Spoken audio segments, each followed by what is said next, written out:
Shalom, peuple de Dieu, que Dieu vous bénisse, que partout où vous nous suivez, nous sommes encore très ravis de nous retrouver encore ces jours. Nous ne pouvons pas aller plus loin sans commencer par le commencement, et le commencement c'est la prière, et donc je vous invite de prier avec moi.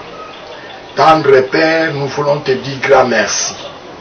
Nous voici encore arrivés au moment où nous partageons ta parole avec mes frères et sœurs de par-ci et là. Oh mon Dieu, mon roi, puisse ces instants être bénis de toi. Pendant que nous sommes en train de célébrer, de nous rappeler, de nous souvenir de la descente du Saint-Esprit dans ce monde. Oh mon Dieu, puisse ton esprit nous aider, et moi, et ceux qui me suivent, tous nous avons besoin de ton esprit pour entrer dans ta pensée et connaître ta parole. De nous-mêmes, nous ne pouvons rien. Viens nous aider, viens nous secourir et viens nous éclairer. Telle est notre prière au nom de Jésus. Amen. Voilà, nous sommes là. Et la parole que nous voulons partager aujourd'hui, nous voulons commencer avec le premier verset biblique qui est dans Jean chapitre 16, verset 7e. Là, la Bible dit ceci, j'ai lu au nom du Seigneur Jésus-Christ. Cependant, je vous ai dit la vérité. Il vous est avantageux que je m'en aille, car si je ne m'en vais pas, le consolateur ne viendra pas vers vous. Mais si je m'en vais, je vous l'enverrai. Gloire soit rendue au Seigneur. Ça, c'est la parole du Seigneur Jésus-Christ. Il était en train de dire au revoir à ses disciples. Il était déjà en train de les préparer. Et il leur dit dans les versets que nous venons de lire ici, qu'il était de l'avantage des disciples que le Seigneur puisse s'en aller. La fois dernière, je partageais avec certains amis, j'ai parlé des mal nécessaires. Vous voyez ça, c'est aussi un mal nécessaire. Le Seigneur devrait aller, quelque part c'était mal, mais c'était nécessaire qu'il s'en aille, parce qu'il lui-même dit, il vous est avantagé que lui puisse s'en aller, et puisqu'il puisse en aller, pourquoi? Simplement parce que il va aller au Père, et arriver au Père, demander à ce que le Père puisse nous envoyer les consolateurs, le Saint-Esprit venir vers nous. Ça, c'est un message que nous sommes en train de donner à l'occasion de cette fête de la Pentecôte, de la descente du Saint-Esprit. En vrai, nous n'allons pas attendre aujourd'hui, dimanche, le jour de la Pentecôte, que le Saint-Esprit puisse descendre. Il est déjà descendu il y a des années. Depuis la première ère de l'Église, déjà le Saint-Esprit était déjà descendu et il est déjà opérationnel, il est déjà là. Mais avant qu'il ne descende, c'est là où Jésus est en train de dire qu'il vous est avantageux que je m'en aille auprès du Père pour que là, je puisse vous demander à votre place le Saint-Esprit et qu'il puisse venir dans le monde pour vous aider. Bien aimé là le Seigneur, Jésus qui est omniscient savait le pourquoi de la nécessité du Saint-Esprit. Le Saint-Esprit, il est nécessaire, il est important, il est indispensable. Sa présence dans ce monde. Oh bien-aimé, la vie sans le Saint-Esprit est compliquée, sinon même difficile, impossible de faire. C'est comme une mer à boire. Mais quand nous avons le Saint-Esprit avec nous, oh, nous sommes bénis, nous sommes aidés, nous pouvons vivre aisément dans ce monde avec l'aide du Saint-Esprit. Alors il dit, il vous est avantageux que je m'en aille. Pourquoi il dit vous êtes avantageux? J'ai essayé de réfléchir là-dessus. J'ai constaté ceci, que ce monde est compliqué, bizarre, et je dirais même mauvais. Le monde est mauvais. Oh, il est difficile. Je ne sais pas comment le monde est si mauvais et bizarre et compliqué, mais Pourtant, nous sommes attachés, nous voulons, nous aimons vivre dans ce monde. Or, laissez-moi vous dire que ce monde est vraiment méchant, il est mauvais, il est bizarre, il est difficile de vivre dans ce monde. Pourquoi je dis cela? Oui, simplement parce que dans ce monde, chemin faisant, nous avons des échecs. Non seulement des échecs, nous avons des sessions, chemin faisant avec les amis, avec la vie, les études. J'ai étudié pour être ceci, pour faire cela, j'ai fait tel projet pour aboutir à tel, mais des fois nous rencontrons des déceptions où les choses donnent les contraires de ce que nous attendons. Ce sont des déceptions et ça fait très mal. Il y a les crises de tout genre dans ce monde. Il y a des crises économiques, politiques, morales, les temps de crise. Oh bien-aimé, tout ça, ça déçoit l'homme sur la terre. Que dire de la perte des êtres chers? Nous perdons nos êtres chers avec la mort, avec la pandémie, les maladies, et nous perdons nos êtres qui nous sont chers, et ça nous blesse, ça nous choque, ça nous bouscule. Aussi, des fois, nous rencontrons des situations telles que perdre l'emploi, perdre des relations, perdre autant de choses que nous pouvons perdre dans ce monde. Et quand nous perdons cela, ça nous blesse, ça nous choque, ça nous indispose. Les combats de la vie de tous les jours. Et hormis cela, de ces combats-là, il y a encore les combats occasionnés par Satan, qui nous fait toujours du mal, qui nous cherche toujours, parce qu'il ne veut pas mourir seul, il ne veut pas aller à l'enfer seul, il veut nous drainer derrière lui. Alors il crée aussi des combats qui sont visibles et des fois même invisibles. De tous ces combats-là et de toutes ces choses-là, ça nous apporte quoi? Affliction, douleur, déplaisir, dégoût de la vie dans ce monde. Voilà, à cause de toutes ces choses-là, et tant d'autres que je ne sais citer ici, Jésus dit, il vous est avantagé que je m'en aille, pour que je demande à votre place, auprès du Père, de vous envoyer les consolateurs. Verset 14 jusqu'au verset 20e. Nous lisons la parole du Seigneur au nom de Jésus. Je suis pour tout mon peuple un objet de raillerie, chaque jour l'objet de leur chanson.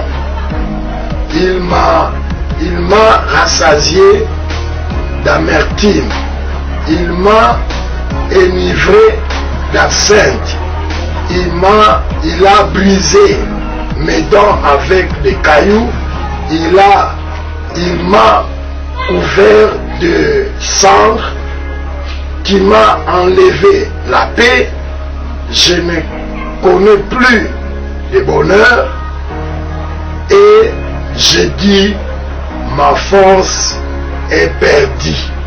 Je n'ai plus d'espérance en l'Éternel. Quand je pense à ma détresse et à ma misère, à l'absinthe et au poison, quand mon âme s'en souvient, elle est abattue au-dedans de moi. Voilà ce que nous dit la parole de Dieu. Quand nous pensons à toutes ces choses, quand nous réalisons toutes ces choses venir dans nos vies, nous nous disons que nous sommes abattus et par conséquent, nous avons besoin de la consolation. Voilà pourquoi Jésus dit à ses disciples qu'il vous est avantagé que je m'en aille, afin que j'aille demander au Père de vous envoyer les consolateurs.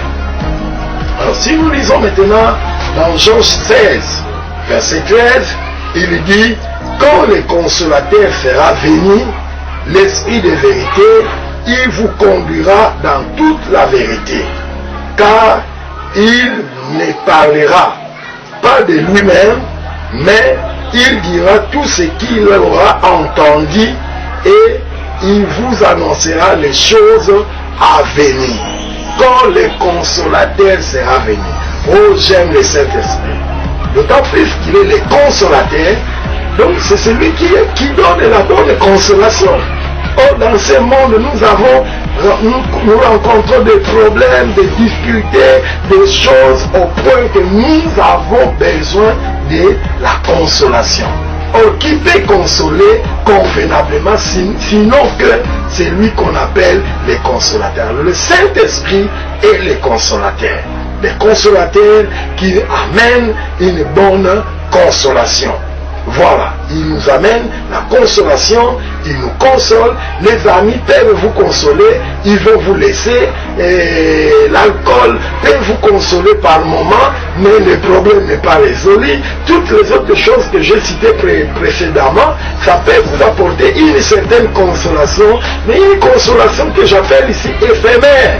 Mais la meilleure, la bonne consolation, c'est la consolation que donnent les consolateurs. Les consolateurs, le Saint-Esprit. Alors, la fête de Pentecôte, je l'ai dit au départ, le Saint-Esprit ne va pas venir, ne vient pas maintenant, mais il est déjà venu. La promesse, elle est déjà réalisée. Il a envoyé déjà le Saint-Esprit, il est là. Dans l'une des chansons, nous chantons, le Saint-Esprit est là, il est là. Et il est omniprésent. Où que vous soyez, en Europe, en Amérique, je ne sais pas, en Asie, en Australie, en Afrique, dans tous les pays du monde, le Saint-Esprit est là. Il n'est pas un homme vêtu avec un corps physique comme moi pour être à un endroit fini, terminé. Non, lui, il est omniprésent. Parce qu'il a des vertus, il a des caractéristiques, il a de Dieu. Il est omniprésent. Partout où vous pouvez être, vous pouvez l'invoquer, vous pouvez le prier. Je vous dis, le Saint-Esprit est déjà là. Cessez de chercher la consolation dans des difficultés, dans des choses qui n'apportent pas consolation, qui vont vous détruire, qui vous détruisent maintenant et qui vous détruiront davantage. Et à la fin de compte, vous allez regretter pourquoi je suis passé par tel chemin. C'est le moment, chers frères, vous qui êtes abattus, vous qui avez des problèmes, vous qui êtes dépassés, je vous montre la meilleure voie, la bonne solution. Le meilleur chemin, c'est de venir au Saint-Esprit qui est omniprésent. Partout où vous êtes, vous pouvez l'invoquer et il va venir vers vous, il va entrer en vous et il va opérer en vous et vous donner la bonne consolation. La bonne consolation. Alors le Saint-Esprit, quand il vient à nous, il nous apporte cette consolation-là dont nous avons besoin. Nous voulons aller citer, voilà, un consolateur qui demeure éternellement. La boisson ne demeure pas éternellement. Le drogue ne demeure pas éternellement. Toutes les solutions que j'ai précitées avant, dans lesquelles les hommes cherchent consolation, ça ne demeure pas toujours. C'est pour quelques minutes, c'est pour un temps, ça va prendre fin, ça va finir, et puis vous revenez à votre premier état, le malheur est toujours à votre porte. Mais si nous venons chez le Saint-Esprit, il ne fait pas endormir la situation qui nous dérange, il est celui qui donne la solution. Si la maladie, il est l'Esprit qui guérit. Si c'est la besoin de consolation, il sait comment vous consoler, comment vous donner la solution dont vous avez besoin. Oh frères bien-aimés, c'est le temps de recourir vers le Saint-Esprit, d'invoquer le Saint-Esprit, de prier le Saint-Esprit pour qu'il vienne à nous et qu'il nous apporte sa meilleure et bonne consolation. Donc, frères bien-aimés, la consolation n'est pas dans ces choses-là. Vous voulez être consolé, même pas peut-être aujourd'hui. Aujourd'hui, vous dites non, je n'ai pas besoin de consolation. Mais chemin faisant, vivant dans ce monde, il se pourrait qu'un jour vous puissiez rencontrer une situation qui vous met dans l'embarras, qui vous met dans le désespoir, qui vous plonge dans le désespoir, dans des situations de tristesse profonde. Je vous montre déjà la voie. Recourez au Saint-Esprit. Le Saint-Esprit est le meilleur consolateur. 4 leçons que je tire comme conclusion de ma leçon d'aujourd'hui. La première leçon de conclusion de notre message, c'est que la consolation, la meilleure, vient du Saint-Esprit, et c'est ce que nous avons besoin. Cessez de courir à gauche, à droite, de chercher ça et là, vivant toujours dans l'ignorance, comme on a toujours dit, mon peuple périt parce qu'il lui manque la connaissance. Voici la connaissance de la parole de Dieu. Donc la consolation dont vous avez besoin ne vient pas de par-ci et là, vous cherchez cela. La bonne consolation vient du Saint-Esprit. La deuxième leçon, nous avons dit que le Saint-Esprit, il nous conduira dans la voie de la vérité. Il nous conduira dans toute la vérité. Il nous conduira dans les bons. Il nous conduira vers les bons pâtirages. Il nous conduira vers les verts pâtirages, vers les eaux paisibles. Le Saint-Esprit. Cherchons la consolation. Confions-nous au Saint-Esprit pour atteindre les meilleures et les bonnes solutions. Troisième leçon, le Saint-Esprit nous annoncera les choses à venir. Voilà, je viens de vous annoncer qu'avec l'alcool, avec d'autres voies-là que l'homme recourt pour chercher consolation, ça mène à la mort, ça mène au cancer, ça mène à plusieurs maladies et ça mène au finish à l'enfer. Mais la meilleure des solutions qui va vous amener au ciel, qui va vous garder en bonne santé, qui va vous donner un avenir meilleur, c'est de vous laisser être conduit par le Saint-Esprit et de trouver la consolation auprès du Saint-Esprit. La quatrième et la dernière leçon, c'est que le consolateur, il vient demeurer en nous. Oh, le meilleur consolateur, le Saint-Esprit.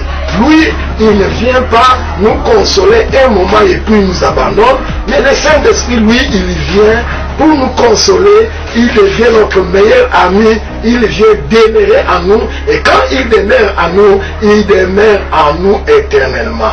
Qu'il pleuve, qu'il neige, qu'il fasse nuit, qu'il fasse jour, il est notre ami de tout moment, de tout temps. Chers frères bien-aimés, de partout où vous êtes, je vous invite de ne pas chercher la consolation auprès des choses auxquelles vous recourez d'habitude pour chercher consolation. Si vous avez besoin de la consolation, je vous ai montré la meilleure, la bonne, et celui qui vient du Saint-Esprit. Le Saint-Esprit est le meilleur consolateur. Ainsi, quand vous êtes désemparé, qu'est-ce qu'il faut faire? Prier, chanter les cantiques d'adoration, et puis lisez la parole de Dieu, confiez-vous au Saint-Esprit, il est là, et de partout où vous êtes, il vous donnera sa bonne et meilleure consolation.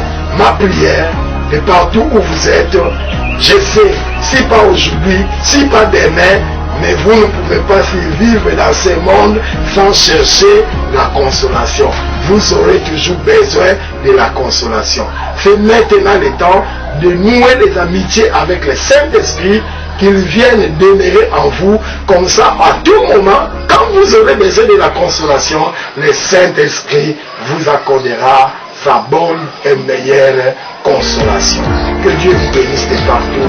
Je suis de cœur avec vous, je vous aime et je continuerai par la grâce de Dieu de vous donner ce que le Seigneur est en train de communiquer dans mon esprit pour notre édification de tous. Que Dieu vous bénisse.